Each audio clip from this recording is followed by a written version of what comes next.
স্বার্থপর এই দুনিয়া, খোদার কসম কারো জন্য থামে না, বড় স্বার্থপর এটা।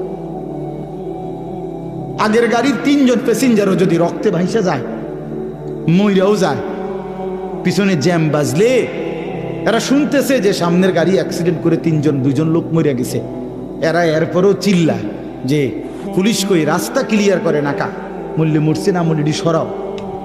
কারো হাতে সময় নাই। স্বার্থপর এই দুনিয়া, কারোর জন্য থামে না রে বাপ।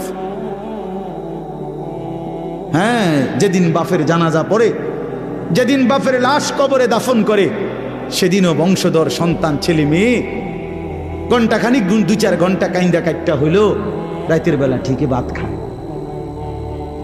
হ্যাঁ, খায় না? পাশের ঘর থেকে খানা আনে, আবার ওরা ঠিকই খায়।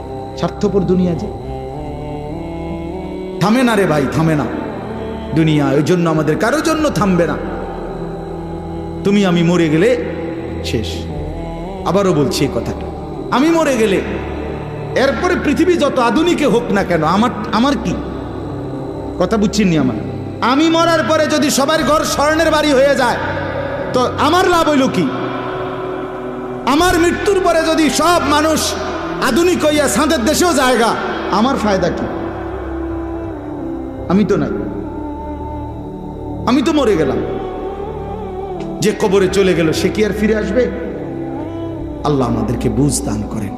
এই জন্য ছেলেরা, রাত গভীরে বন্ধু চলো নিয়ত করি 5 ওয়াক্ত নামাজ পড়বো ইনশাআল্লাহ।